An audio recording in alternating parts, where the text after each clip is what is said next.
iOS 7 is the biggest change to iOS since the introduction of iPhone. Hey guys, Jonathan here with TLD. I know it's been a while, especially since we had a face-to-face. Definitely miss you guys, but this will more than likely be a sign of things to come. And today we are talking WWDC and specifically iOS 7. Now, if you've used an iPhone or you've been an iOS user for the past couple of years, I'm willing to bet you've probably grown a little bit bored with it or even switched by now. Really not a whole lot has changed design-wise, even dating back to the first iPhone. And for the past few keynotes, there's been a lot of anticipation and a lot of disappointment, and usually leaving people feeling meh. Now, a lot of that was in part to Scott Forstall having creative control over iOS for so long. And if you've used it, you definitely got to agree that it suffered because of that. We've seen iOS kind of stay the same, not really progress. And on the other hand, Android has taken leaps and bounds in terms of steps of progression over iOS in the past couple years. Now, because of that and other creative differences, Scott Forstall had all creative control stripped from him and pretty much as close to fired as you could possibly be, resulting in Sir Johnny Ive taking over. So for the past few months, Johnny Ive and his team have been working hard trying to revamp it, redesign it from the ground up, and today at WWDC 2013, we finally saw the completely redesigned, completely new iOS 7, and I, for one, was not disappointed. So first and foremost, it looks completely different. They focused heavily on translucence, so it adapts to really what application or what background picture is even on your phone. It's a little flatter, but not as flat as some rumors or leaks have suggested, but overall, it's got a nice modern look to it.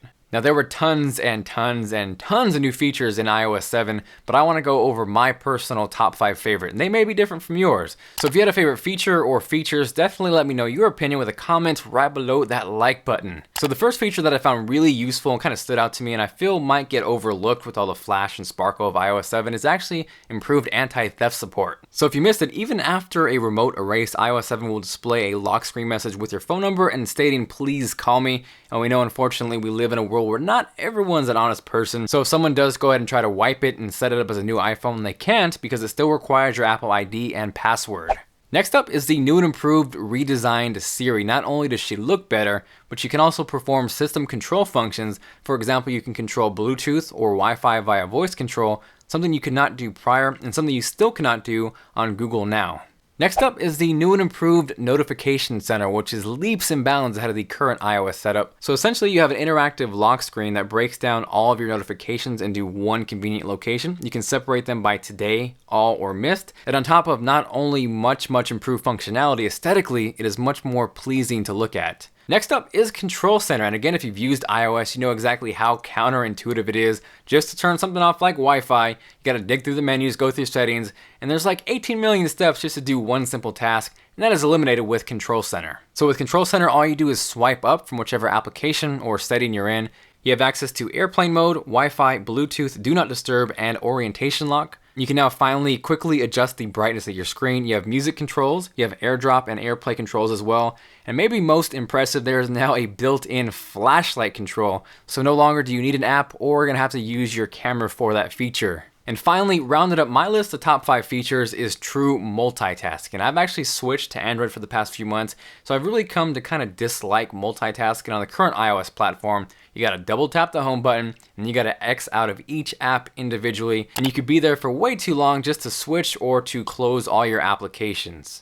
So the way multitasking works is you still gotta double tap your home button, but now you can see they actually use the entire screen. You get a much more aesthetically pleasing view of your open applications. You can simply swipe through them all, swipe up to exit out of one, and overall you can see it as a much needed and much improved feature. Now again, there were tons of features that I'm not going to quite cover in detail in this video, but if you want to learn more or all the features, I will have a link down below. But if you guys saw, they completely redesigned the camera interface. You can now swipe between settings. There's built-in real-time filters. There's better photo management. They launched iTunes Radio, which is kind of integrated into the music application. They redesigned Safari. There's actually some really sweet-looking tabbed browsing that they implemented into Safari. They also launched AirDrop for iOS while taking a shot at NFC phone bumping at the same time. Essentially, it's just a really simple way to share photos and videos between iOS users. Definitely not innovative, but cool nonetheless.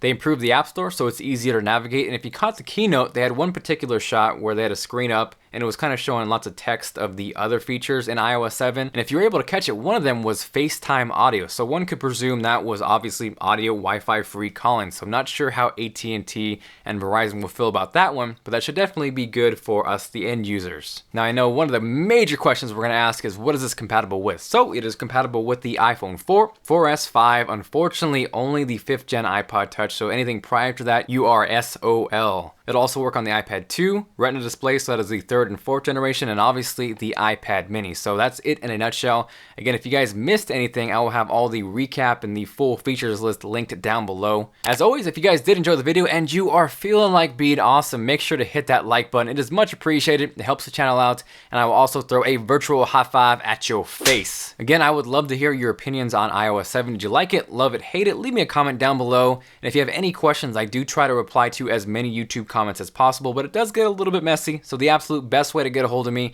is on Twitter at TLD Today, or you can hit me up on Google Plus or Facebook, which will also be linked down below, where I also have info on the gear that I use and just a whole bunch of good stuff. So again, thank you guys very much for watching. It's good to be back. Good to see you guys, and I will see you guys later.